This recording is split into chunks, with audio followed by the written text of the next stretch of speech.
चलिए, तो अनुच्छेद 188 से लेके 195 तक हम चलेंगे अब।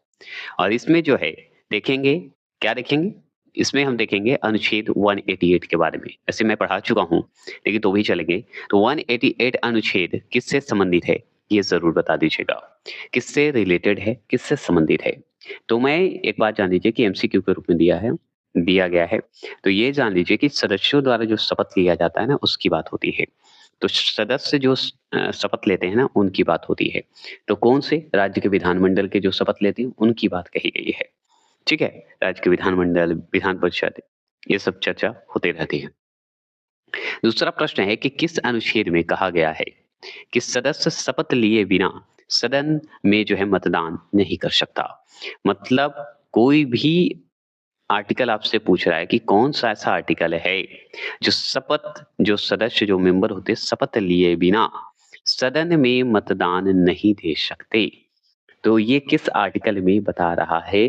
तो ये आर्टिकल 189 में बता रहा है। तो आर्टिकल 189 याद रखिएगा। अब ये बताइए कि 188 में क्या पढ़े थे? तो 188 में हम पढ़े थे शपथ की बात कही गई थी।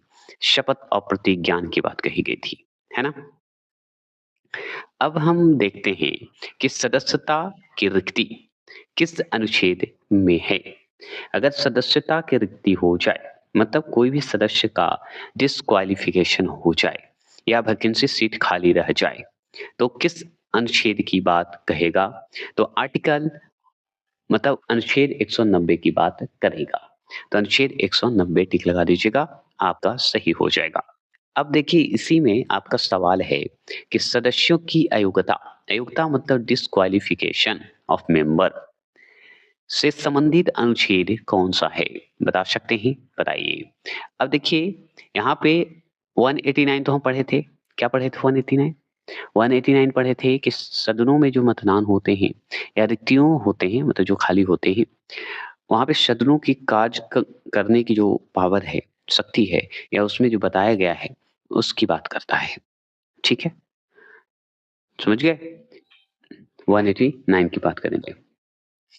अब हम बात करेंगे कि अब डिस्क्वालिफिकेशन की बात हो रही है, अयोग्यता की बात हो रही है, तो 191 बता देंगे।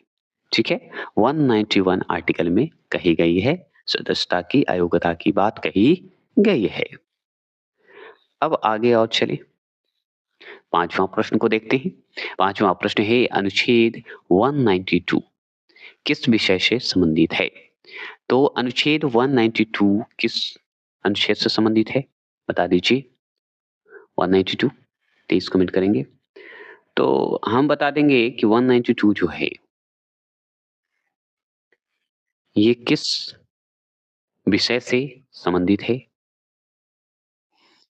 तो सदस्यों का जो डिस्क्वालिफिकेशन है, उससे संबंधित जो प्रश्न होते हैं, उसकी बात करता है। तो अयोग्यता पर निर्णय जो लिया जाता है, उसकी बात करता है। वही हुआ ना? डिस्क्वालिफिकेशन पर जिस पे संबंधित प्रश्न उठते हैं, उसकी बात करता है, तो 192 को याद करते हैं। ठीक है, ये हम समझ गए।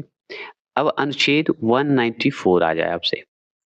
उससे पहले 193 आ जाए, तो अनुच्छेद जो 188 है ना, उसी से संबंधित जुड़ा हुआ शपथ लेना, प्रतिज्ञान करना, उसी पे जो क्वालिफ़िकेशन की बात होगी, ये सब है। ठीक है? लेकिन अनुच्छेद 194 जो है, ये है क्या? बताइए तो? तो 194 जो है, ये है विधानमंडलों में जो सदनों में विधानमंडल के जो सदनों में या सदनों को तथा उनके सदस्यों और समितियों को उनमें जो विशेष अधिकार दिया जाता है, शक्ति दी जाती है, उसकी बात होती है। तो विधानमंडल की शक्तियाँ और विशेष अधिकार की बात अगर करें, तो हम लगा देंगे टिक, 194 को टिक लगा देंगे। समझ में आ गया? अब 195 आ गया, मतलब 195 अनुच्छेद की बात कही जा रही है, बताइए। तो क्या प्रावधान है? तो अनुच्छेद 195 जो है, वह सदस्यों का वेतन और भत्ते की बात करेगा। तो वेतन और भत्ते की बात अगर करे, तो समझ जाइए 195 टिक लगा दीजिएगा।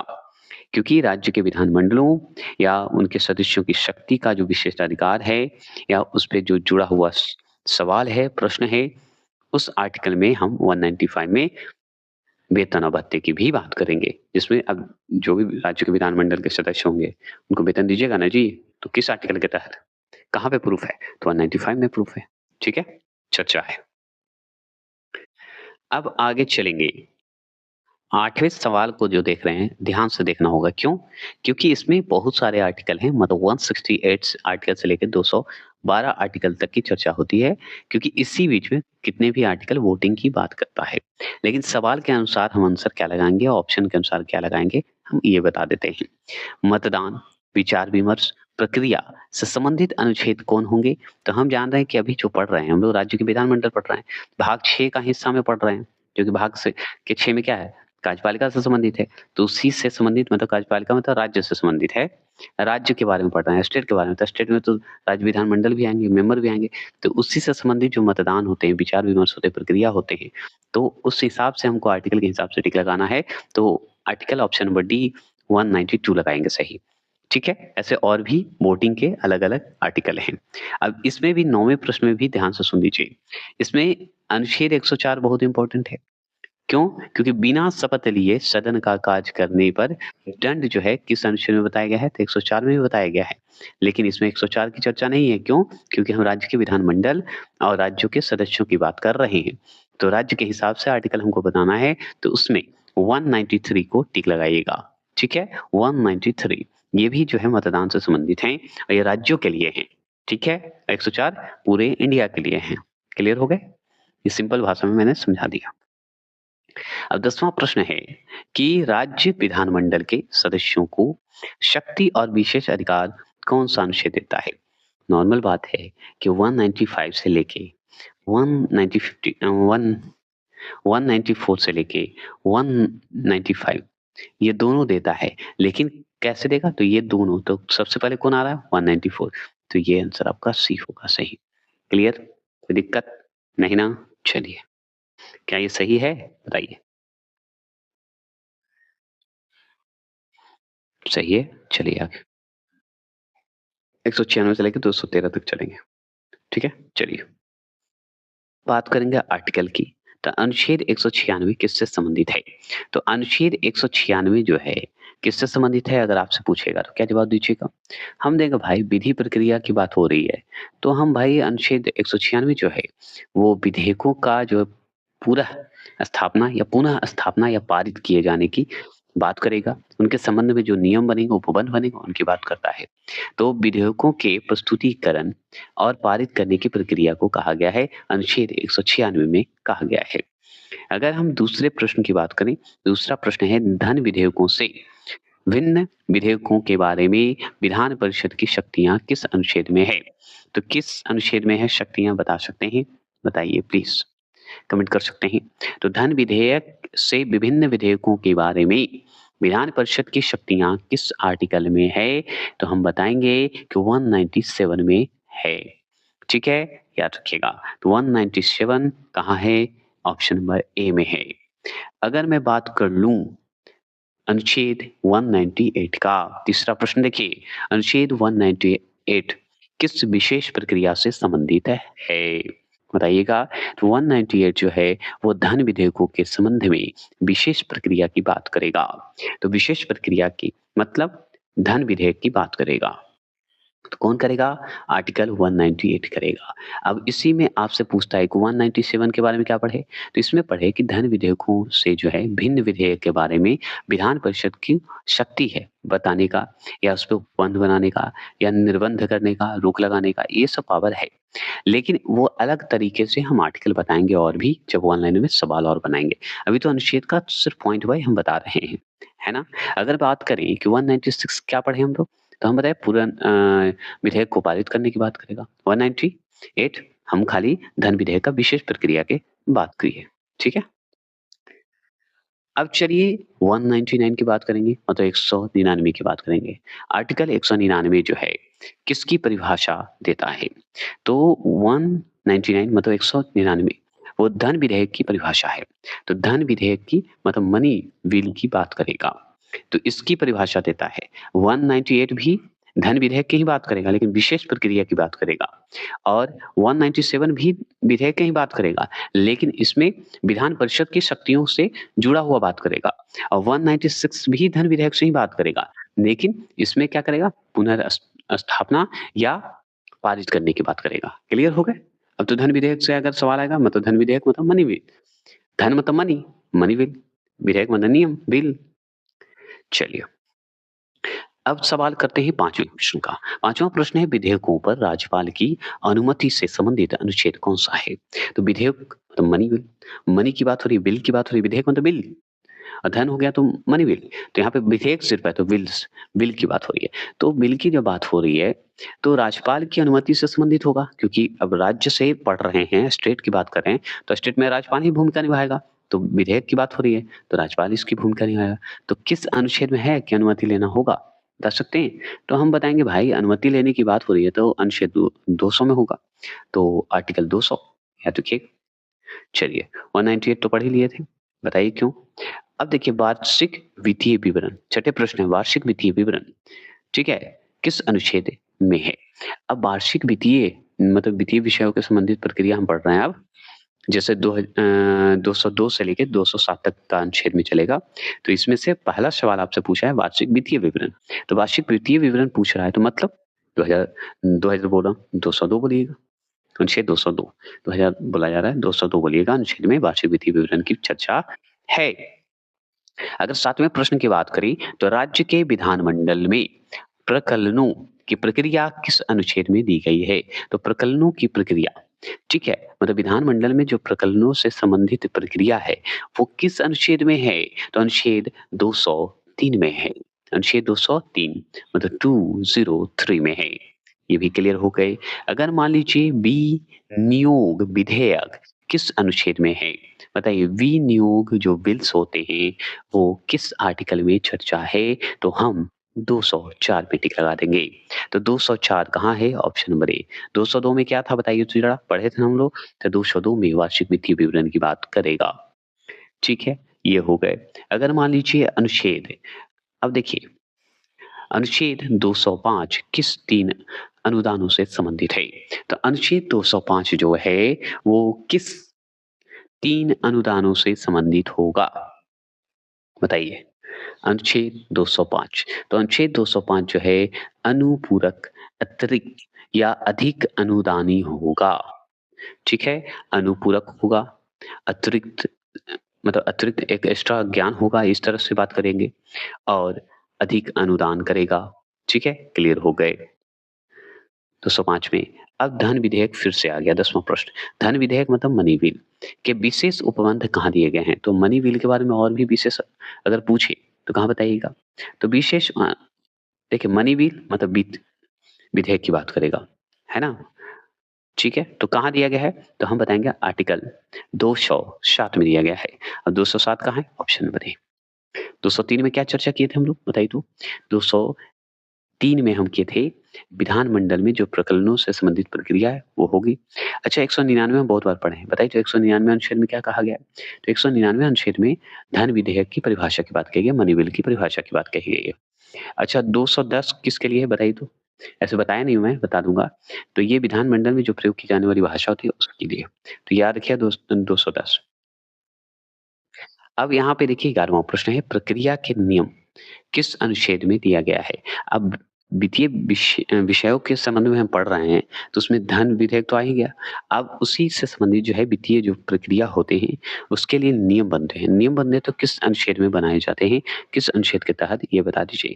तो ये जो है आपका, यहाँ पे थोड़ा-सा चेंज हो गया कि साधारणता प्रक्रिया जो कि वित्तीय से ही संबंधित है, ठीक है? तो इसमें हम 208 टिक लगा देंगे। तो प्रक्रिया के नियम जो है किस अनुच्छेद से संबंधित हैं? तो 208 से संबंधित है।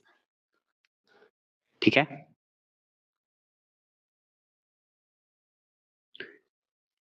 12वां प्रश्न है, विधानमंडल में प्रयुक्त भाषा किस अनुच्छेद में आती है?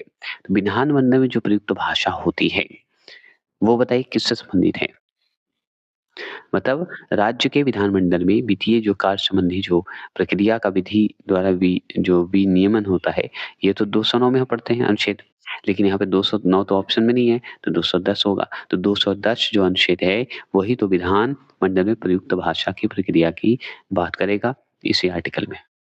13वां प्रश्न। 13वां प्रश्न है कि विधान मंडल की चर्चाओं पर जो है प्रश्न नहीं उठाया जा सकता, यह किस अनुच्छेद में है? तो विधान मंडल के चर्चाओं पर अगर सवाल उठते हैं और उस पे रोक लगाया जा सकता है, तो किस अनुच्छेद के तहत? 211 अनुच्छेद पर। ठीक है? क्लियर हो गए। और वही 210 में बोल रहा था। अगर मान लीजिए 14वां प्रश्न है कि राज्यपाल को अध्यादेश जारी करने की शक्ति किस अनुच्छेद में दी गई है? तो राज्यपाल को जो है अध्यादेश जारी कर सकता है, तो किस में चर्चा है? बता सकते हैं? तो बताइए। तो ये जो है, वो है 213 में, अनुच्छेद 213। चलिए, अगर मैं बात करूँ 15वें प्रश्न की, तो राज्य के लिए उच्च न्यायालय किस अनुच्छेद में शुरू की गई थी? हाँ, 213, 214 में होगा, ऑप्शन नंबर सी, याद रखिएगा। चलिए, ये हो गए और भी चलेंगे। चलिए, वो सब पढ़ा चुके थे। अब यहाँ से चलते हैं अनुच्छेद 208 से लेके 202 तक, 222 तक, मतलब ट्रिपल 2। ठीक है? याद रखिएगा। तो अनुच्छेद 208 किससे संबंधित है? तो अनुच्छेद 208 जो है किससे संबंधित है? प्लीज़ कमेंट करेंगे। तो हम बताएँगे प्रक्रिया के नियम से संबंधित है। तो प्रक्रिया के नियम से संबंधित है मतलब बता सकते हैं? प्रक्रिया के नियम मतलब वित्तीय जो प्रक्रिया होते हैं उसके नियम की बात करता है। चलिए, दूसरे प्रश्न की अगर हम बात करें, दूसरा प्रश्न है राज्य के विधानमंडल में वित्तीय कार्य संबंधी प्रक्रिया जो है किस अनुच्छेद द्वारा विनियमित की जाती है? तो राज्य के विधानमंडल में एक वित्तीय कार्य संबंधी प्रक्रिया होते हैं। वो किस अनुच्छेद द्वारा ये बताया जाएगा? जो फाइनेंशियल बिज़नेस होते हैं, उसकी बात हो रही है और ये वित्तीय कार्य संबंधित है ना? फाइनेंस मतलब वित्तीय। तो हम बताएँगे राज्य के विधानमंडल में जो वित्तीय कार्य संबंधी प्रक्रिया होते हैं, ये जो होते हैं अनुच्छेद 209 में इसकी चर्चा की गई है। अनुच्छेद 209 में और 208 में क्या चर्चा हुआ? ये वित्तीय जो प्रक्रिया नियम होते हैं, वित्तीय वार्षिक प्रक्रिया उसकी बात करेगा। अगर मैं बात कर लूँ, ये सब विधानमंडल से है अभी।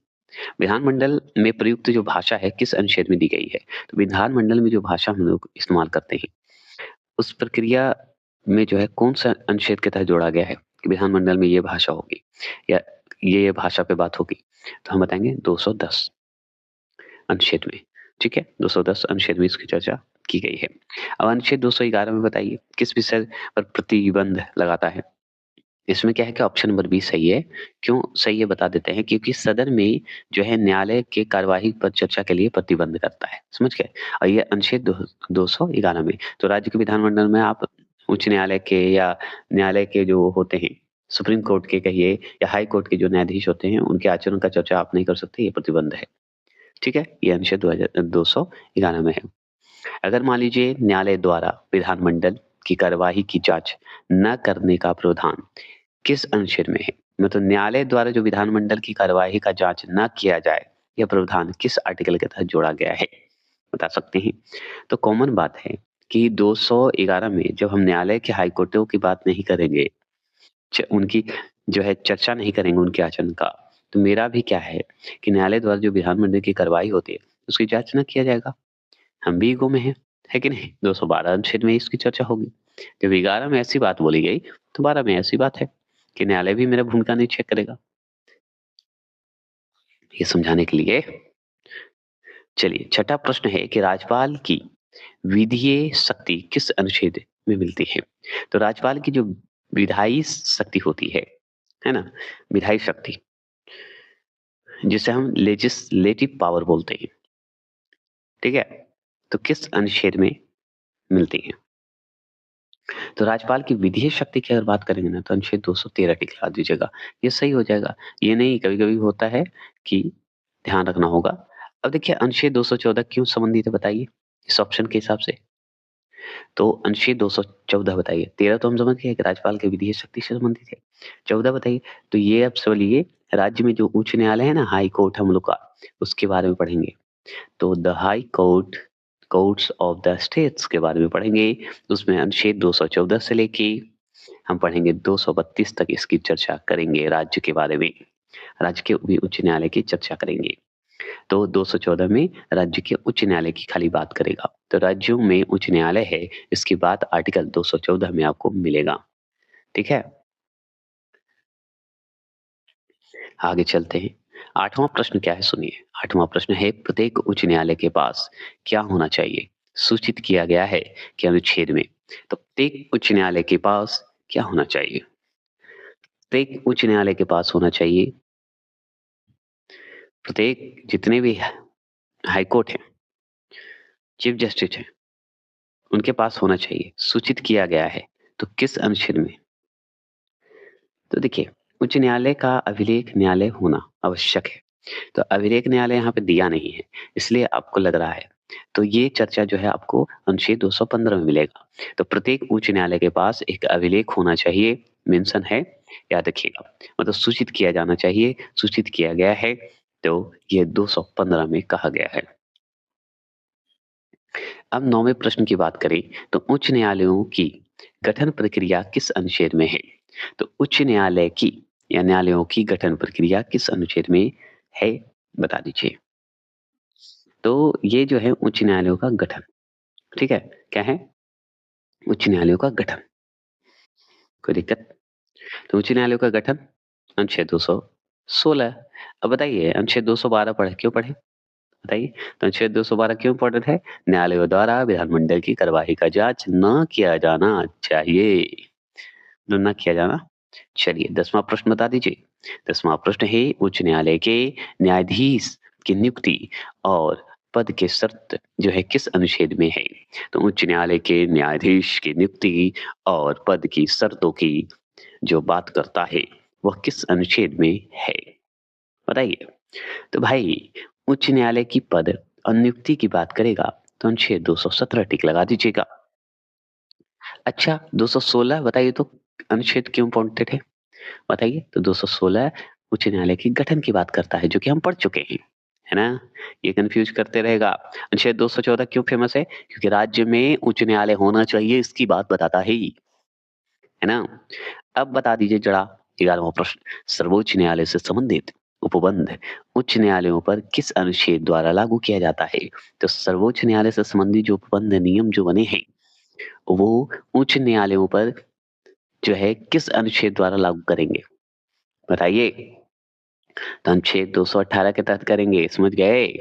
ठीक है। अनुच्छेद दो दो 218 अनुच्छेद 218। अब बताइए 212 और 215 तो पढ़ चुके हैं। 212 तो हम पढ़े थे क्या? न्यायालयों द्वारा विधानमंडल की कार्यवाही में जांच न किया जाना। लेकिन 215 अनुच्छेद में क्या पढ़े थे? कि उच्च न्यायालयों का एक अभिलेख न्यायालय होगा, होना ही चाहिए। समझ गए? ये। अब आते हैं हम लोग 12वां प्रश्न। 12वां प्रश्न है कि हाई कोर्ट के न्यायाधीश शपथ या प्रतिज्ञान किस अनुच्छेद में उल्लेखित है? देखिए हर चीज में शपथ तो लेंगे ही भाई नेतागिरी में। तो शपथ तो भाई उच्च न्यायालय के हाई कोर्ट के रहे चाहे भाई निम्न हाई कोर्ट के रहे, लेंगे तो शपथ। तो शपथ लेंगे तो कहाँ से लेंगे? किस अनुच्छेद में चर्चा है?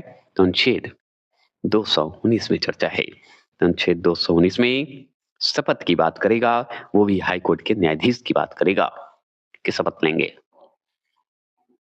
अब बताइए 217 तो सुने होंगे। 217 अनुच्छेद उच्च न्यायालय के न्यायाधीशों की नियुक्ति और उसके पद के शर्तों की बात करेगा। अगर बात करिए मतलब 13वां प्रश्न कि न्यायाधीश के अन्य व्यवसाय कार्य पर प्रतिबंध किस अनुच्छेद में है? मतलब न्यायाधीश अगर बन जाएगा तो आपके अन्य व्यवसाय नहीं बना सकते, अन्य कार्य नहीं कर सकते। इस पे प्रतिबंध कौन लगाता है? जिसे हम बॉन्ड बोलते हैं। बताइए। तो हम बताएंगे 13 प्रश्न का आंसर किस आर्टिकल में है? तो हम बताएंगे। ये तो कंफ्यूज कर दिया जी। हाँ 222। किसी न्यायाधीश एक का जो है एक उच्च न्यायालय से दूसरे उच्च न्यायालय का अंतरण नहीं। हाँ 220 सॉरी अनुच्छेद 220 होगा। ठीक है अनुच्छेद 220 में कहा गया है कि व्यवसाय अवकाश पर जो है प्रतिबंध लगाया जाएगा। लेकिन 222 क्यों बोला जाएगा हम ये बता देते हैं। 222 इसलिए इम्पोर्टेंट है क्योंकि 222 में जो है किसी न्यायाधीश का जो है एक उच्च न्यायालय से दूसरे उच्च न्यायालय को अंतरण कर सकता है, मतलब बदल सकता है। 15 और 10 अनुच्छेद बताइए। 215 और 210 बता चुके हैं हम। अब देखिए यहाँ पे आगे 14वां प्रश्न न्यायाधीशों के वेतन आदि का उल्लेख जो है किस अनुच्छेद में है? तो वेतन का बात करता है, न्यायाधीश के वेतन होगा ना जी, शपथ ले रहे हैं, काम दे रहे हैं, व्यवसाय से आप अलग कर रहे हैं तो पैसा भी तो दीजिए। तो हाँ, इसकी बात हम 221 में करेंगे, अनुच्छेद 221 में वेतन की बात करेंगे, ठीक है। अगर मान लीजिए 215 की बात करेंगे, मतलब सॉरी 15वां प्रश्न की बात करेंगे कि एक उच्च न्यायालय से दूसरे उच्च न्यायालय में न्यायाधीशों का अंतरण मतलब ट्रांसफर कहिए किस अनुच्छेद में है? तो हम बताएँगे 222 मतलब 222 में अनुच्छेद के तहत इनको भेज दिया जाएगा। 215 अभी क्या पढ़े? प्लीज़ कमेंट कीजिए। 215 में उच्च न्यायालय के अभिलेख न्यायालय होंगे। 210 अनुच्छेद में क्या पढ़े? प्लीज़ कमेंट करें। तो हम पढ़े थे इसमें कि विधानमंडल में प्रयोग की जाने वाली भाषा होनी चाहिए। 218 अनुच्छेद में क्या पढ़े थे? तो इसमें हम पढ़े थे भाई कि उच्चतम न्यायालय से संबंधित जो कुछ उपबंध हैं, उसका उच्च न्यायालय पर भी लागू होगा। सर्वोच्च न्यायालय का कोई उपबंध तो ये हो गया। तो ये भी प्रक्रिया आप समझ गए। अब चलिए अनुच्छेद 223 से लेके चलेंगे 238 तक। ठीक है? इसमें भी इस बीच में आएँगे और भी आएँगे, तो चलिए देखिए। अनुच्छेद 223 किससे संबंधित है बताइए? 222 तक तो हम चल गए, 223 अनुच्छेद आर्टिकल 223 बताइए। तो 223 में क्या है कि ये भी जो है राज्य के उच्च न्यायालय से ही संबंधित है, याद रखिएगा। तो कार्यकारी मुख्य न्यायमूर्ति की नियुक्ति होगी। तो कार्यकारी जो मुख्य न्यायमूर्ति हैं, उनकी नियुक्ति की बात करेगा अनुच्छेद 223। क्लियर हो गया? अब बात करते हैं दूसरा प्रश्न की बात करेंगे। दूसरा प्रश्न है अनुच्छेद 224 में जो है किसकी नियुक्ति का प्रावधान है? तो अनुच्छेद जो है 224 224 आर्टिकल में किसकी नियुक्ति की बात करेगा? 23 में तो हम समझ गए कि मुख्य न्यायमूर्ति की नियुक्ति की बात करेगा। देखिए 24 तो अपर और कार्यकारी न्यायाधीशों की नियुक्ति की बात करें। इसमें भी अपर का जो है, ठीक है? और कार्यकारी जो न्यायाधीश हैं, उनकी नियुक्ति की बात करेगा। तो इसमें अपर खाली लग जाएँगे और कार्यकारी न्यायाधीश तो इसमें भी है, उसमें भी है। तो टेंशन नहीं लेना है, दोनों बता दिए मैंने। तो जो तुमको आपको ऑप्शन में दिखेगा 23 या 24 दोनों में से एक टिक लगा दीजिएगा, ठीक है? 23-24 रहेगा तो जिसमें अपर लग जाएगा तो 24 लगा दीजिएगा, अपर हटा रहेगा खाली कार्यकारी तो 23 लगा दीजिएगा अनुच्छेद मतलब 223। अब तीसरे प्रश्न की बात करें, तीसरा प्रश्न है उच्च न्यायालय में जो है सेवानिवृत्त मतलब हटना, ट्रांस मतलब इस्तीफा देना। न्यायाधीशों की नियुक्ति जो है किस अनुच्छेद के अंतर्गत होती है? तो उच्च न्यायालय से सेवानिवृत्त कर दिया। यहाँ से भाई आपका काम खत्म, अब जाइए दूसरी जगह। अगर दूसरी जगह भी खत्म हो गया तो घर बैठिए। तो न्यायाधीशों की नियुक्ति जो है किस अनुच्छेद के अंतर्गत होती है? प्लीज़ कमेंट करेंगे, बताइए। तो उच्च न्यायालय में सेवानिवृत्त जो न्यायाधीश होते हैं, उनकी अगर नियुक्ति की हम बात करें, तो हम बात करेंगे 24 के क में। मतलब 224 के क में इसकी चर्चा होगी। 224 के ए बोल दीजिए या क बोल दीजिए, एक ही है, ठीक है? ठीक है, चलिए। अब हम चलते हैं चौथे प्रश्न की बात करते हैं। चौथा प्रश्न है विधान उच्च न्यायालयों की अधिकारिता का उल्लेख किस अनुच्छेद में है? बताइए। ठीक है? डिस्क्राइब जो किया जाता है, हमारे उच्च न्यायालय की बात करते हैं, उनकी अधिकारिता की बात होती है, ठीक है? तो किस अनुच्छेद में उल्लेख है? विधान उच्च न्यायालय की बात हो रही है, मतलब विधानमंडल के उच्च न्यायालय की बात हो रही है, तब तो राज्य में ही है ना विधानमंडल। तो बताइए इस हिसाब से तो देखिए, यहाँ पे थोड़ा-सा गलत हो गया है, विधान नहीं है, विद्यमान उच्च न्यायालयों के अधिकारिता की बात अगर करेगा, तो आर्टिकल 225 में बात करेगा। आर्टिकल 225 क्लियर हो गया? अब हम बात करेंगे 5वां प्रश्न की बात करेंगे। 5वां प्रश्न है उच्च न्यायालय की रीट जारी करने की शक्ति किस अनुच्छेद में है? तो उच्च न्यायालय में रीट जारी करने की अगर बात करें, रीट मतलब याचिका, याचिका जारी करने की बात अगर करें, तो किस अनुच्छेद में है? तो ये 226 अनुच्छेद में चर्चा है। तो 226 कहाँ है? ऑप्शन नंबर बी में है।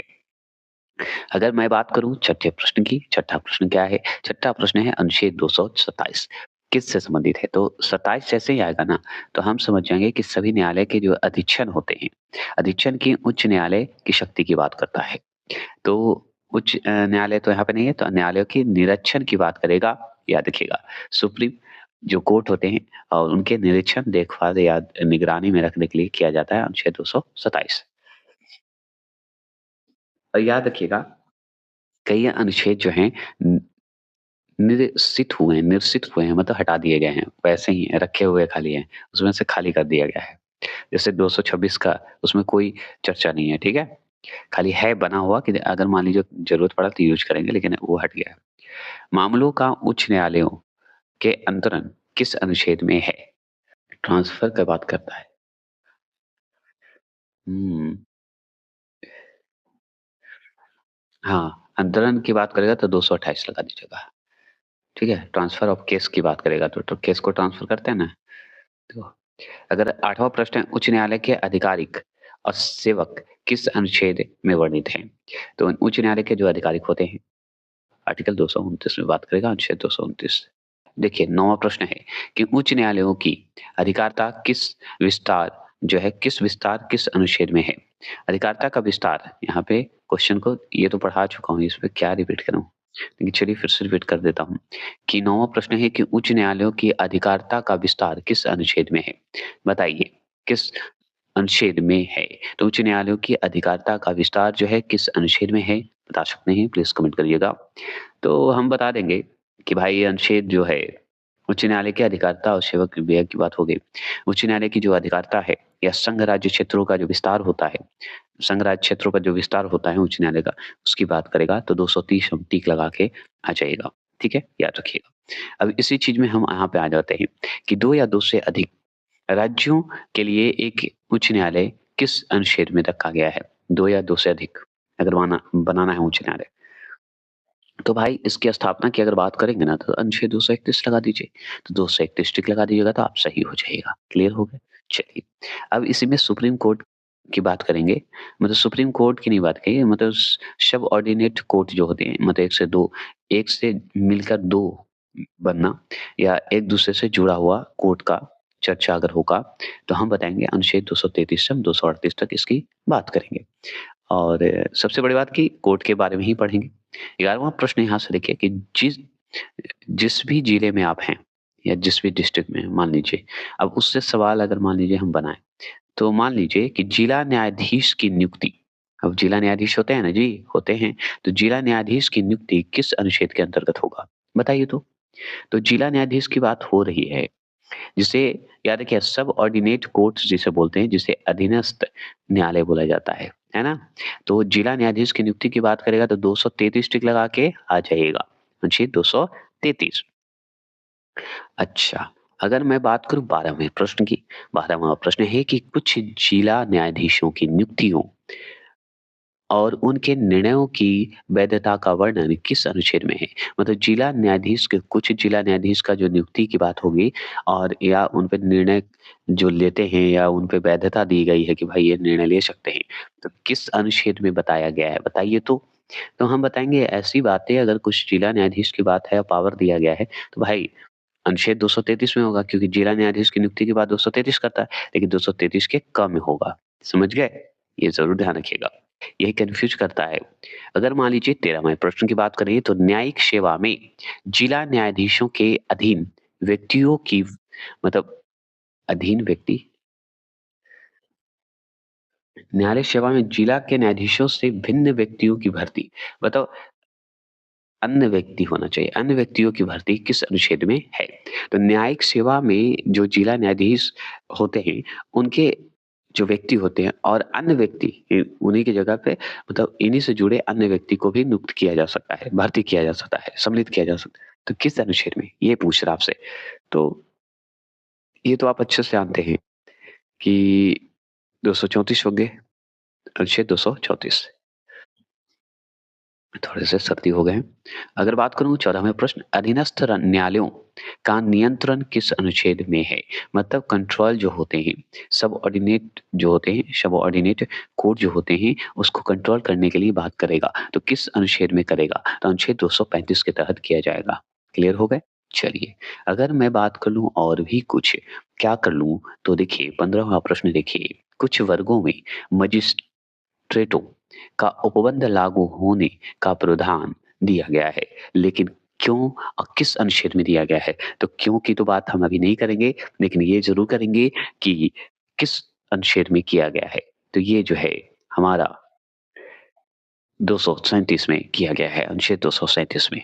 36 में निर्वाचन की बात होगी, याद रखिएगा, 236 में, ठीक है?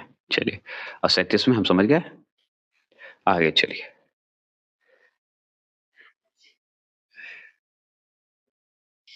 अब चलिए आर्टिकल हम अब चलते हैं 233 से लेके 242 की बात करते हैं। 38 तक हुआ था लेकिन जिसमें छूटा है वो हिस्सा हम कर देंगे। तो जैसे हम बता देते हैं का क्या-क्या छूटा है। जैसे मान लीजिए अनुच्छेद 233 किससे संबंधित है बता दीजिए? तो अनुच्छेद 233 अगर आपसे पूछेगा तो आप आराम से बताइएगा जिला के न्यायाधीश की नियुक्ति की बात करता है ना?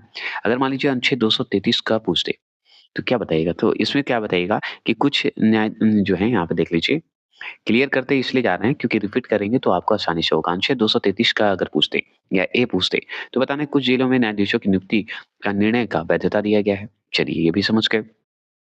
हम अनुच्छेद 234 भी पढ़े हैं। क्या पढ़े हैं? अनुच्छेद 234 भी पढ़े हैं। तो पूछ रहा है कि आर्टिकल 234 जो है किस विषय से संबंधित है? ठीक है? मतलब अनुच्छेद से संबंधित है। तो 34 बता देना, नॉर्मल बताना है कि यहाँ पे जिला जो न्यायाधीश होते हैं उनमें और भी व्यक्ति को भर्ती करना। तो न्याय सेवा में भर्ती करना। ठीक है? चलिए, अगर मान लीजिए अधीनस्थ न्यायालयों पर जो है नियंत्रण किस अनुच्छेद में है मतलब जिसे सबऑर्डिनेट कोर्ट होते हैं, उसमें नियंत्रण करने का बात करेगा तो किस अनुच्छेद में बात करेगा तो कंट्रोल की बात हो, तो हम बताएँगे 235 इसमें भी पढ़ चुके हैं, इतना भी सोचना नहीं है। अगर मान लीजिए 5वें प्रश्न की बात करें तो अधीनस्थ न्यायालयों में जो विनिवेशन होते हैं, विनिवेशन की बात करते हैं, पोस्टिंग की बात करते हैं, प्रमोशन की बात करते हैं, तो इसका उल्लेख जो है किस अनुच्छेद में है? बता दीजिए। तो जैसे ही इसमें जो है प्रमोशन की बात होगी, ठीक है? मतलब निर्वाचन की बात होगी, पोस्टिंग प्रमोशन मतलब निर्वाचन, निर्वाचन मतलब 36 236 आर्टिकल में होगा। ये तो सिंपल हम जानते हैं। और छठे प्रश्न की बात करें तो मजिस्ट्रेटों पर वो जो उपबंध लागू होते हैं या होने पर जो है बात जो है किस अनुच्छेद में है? बताइए मजिस्ट्रेटों पर जो उपबंध लागू होते हैं या उसकी बातों में, तो किस अनुच्छेद की हम बात करेंगे? बता दीजिए। तो हम बताएँगे नॉर्मल 237 अनुच्छेद, तो बहुत सिंपल चीज़ है कि नहीं? अगर मैं बात करूँ 7वें प्रश्न का अनुच्छेद 238 किससे संबंधित है? जी, तो 238 अनुच्छेद बेकार है, कुछ नहीं है, इसमें कोई चर्चा नहीं है।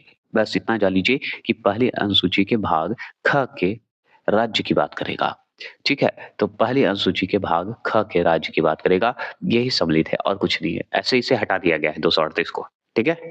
याद रखिएगा, निरस्त कर दिया गया है। हाँ, इसे कभी भी इस्तेमाल किया जा सकता है मतलब खाली है, इसमें कुछ ऐसा है नहीं। 8वाँ प्रश्न है कि अनुच्छेद 239 किस विषय का प्रावधान करता है? यहाँ से सही है।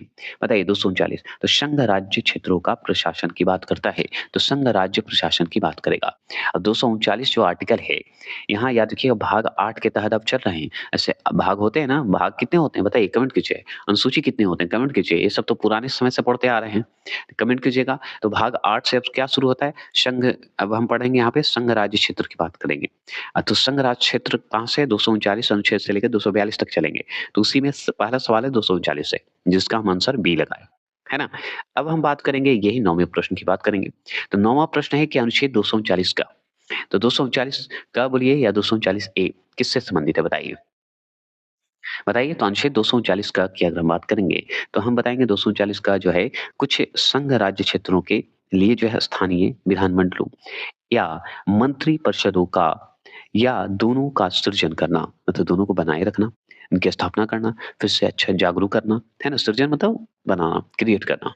तो कुछ संघ राज्य क्षेत्रों में विधानमंडल या मंत्री परिषद जो है मिलकर दोनों का सृजन करते हैं या दोनों वहाँ पे मंत्रिपरिषद भी सृजन किए जाते हैं।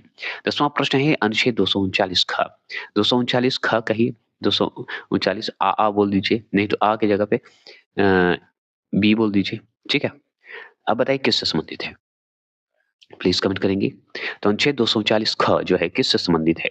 ठीक है? तो हम बताएँगे भाई 239 ख की अगर हम बात कर रहे हैं, तो इसमें विधानमंडलों के जो कह सकते हैं अध्यादेश जो होते हैं करने के लिए जो प्रशासक होते हैं, प्रशासक के पास जो पावर होते हैं उसकी बात करता है। तो यहाँ पे उच्च न्यायालयों की शक्तियों की बात करेगा, बस इतना जान लीजिए 239 में। तो विधानमंडल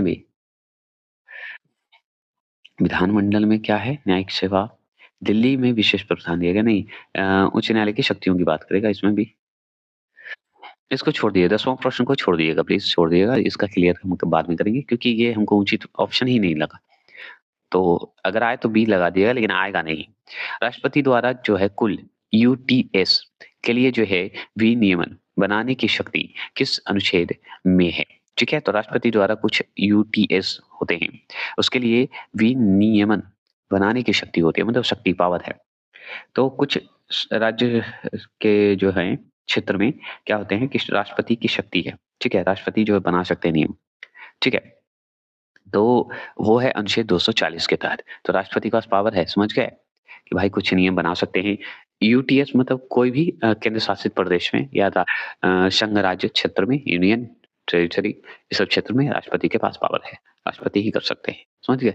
तो ये 240 के तहत। क्लियर? 12वें प्रश्न की बात करेंगे, थोड़े से सर्दी हो गए हैं। 12वां प्रश्न है, संघ राज्य क्षेत्रों में या संघ राज्य क्षेत्रों के लिए उच्च न्यायालय का प्रावधान किस अनुच्छेद में है? तो संघ राज्य क्षेत्रों की बात करें, यूटी समझ के यूटीएस की बात करेंगे, तो उच्च न्यायालय का प्रावधान दिया गया है उस राज्य क्षेत्र में भी। तो 241 में बोला गया है। 241 कहाँ है? नहीं है। तो 241 नहीं है तो 242 टिक लगा दीजिए क्योंकि ऑप्शन पे डिपेंड करता है। लेकिन याद रखिएगा ये में 242 है, लेकिन 242 को हटा एक तरह से बेचारा खाली है, कुछ नहीं है, ऐसे ही चल रहा है। इसमें यूज़ करेगा सरकार तभी हो सकता है। नहीं तो ऑप्शन राइट आंसर है 241। तो 241 ऑप्शन नहीं होगा तब 242 लगाइएगा, अन्यथा 241 होगा। 13वां प्रश्न की बात करें, जिला न्यायाधीशों की नियुक्ति कौन करता है? तो जिला न्यायाधीशों की नियुक्ति करने वाला और कोई नहीं व्यक्ति है, और कोई नहीं है। जिला न्यायाधीशों की नियुक्ति कौन करेगा? करेगा तो भाई राज्य के राज्यपाल, जो कि उच्च न्यायालय की सलाह पे करेगा। और किस आर्टिकल के तहत करेगा? आर्टिकल 233 के तहत करेगा, याद रखिएगा। और 7 साल के वकालत होना चाहिए अनुभव, तभी राज्य के बन सकते हैं आप। समझ गए ना? चलिए, अब आ जाइए 14 प्रश्न। 14 प्रश्न है, अधीनस्थ न्यायालयों पर नियंत्रण किसके पास होता है? तो अधीनस्थ न्यायालयों का नियंत्रण जो अगर पूछते, ठीक है? तो बता दीजिए। तो अधीनस्थ जो न्यायालय होते हैं, उस पर नियंत्रण किसके पास होगा? बताइए, किसके पास होगा? तो बताइए, तो उच्च न्यायालय के पास होगा ना जी। राज्य के जो उच्च न्यायालय हैं, हाई कोर्ट है ना, उसके पास होंगे, ठीक है? Option number B. किस आर्टिकल में कहा गया है? 235 में ये बात कही गई है, ठीक है? चलिए, अगर मान लीजिए आपसे और पूछ ले, क्या पूछते? पूछ ले कि संघ राज्य क्षेत्रों का प्रशासन किसके अधीन होता है? बताइए। तो हम नॉर्मल बताएँगे। 15वां प्रश्न को फिर से सुन लीजिए, संघ राज्य क्षेत्रों का प्रशासन किसके अधीन? तो भाई राष्ट्रपति के अधीन होगा जी, अभी ना पढ़े ऊपर, है ना? और ये भाग 8 के तहत अनुच्छेद 239 से लेकर 242 तक, इसमें संघ राज्य क्षेत्र की ही बात करता है। और वहाँ पे राष्ट्रपति के द्वारा उपराज्यपाल बैठाए जाते हैं या लेफ्टिनेंट गवर्नर बैठाए जाते हैं, पता है ना? प्रशासक नियुक्त किए जाते हैं, समझ गए होंगे। चलिए, ये बात तो बहुत आसानी से समझ गए। अब हम बात करेंगे आगे पंचायतों की बात करेंगे। पंचायत में अनुच्छेद 243 से लेके 243 जितने भी जेड तक हैं उसकी बात करेंगे। नगरपालिका की बात करेंगे। नगरपालिका भी 243 अनुच्छेद में ही आएगा, लेकिन जेड जी तक आएगा। तो चलिए इसे भी हम समाप्त करते हैं।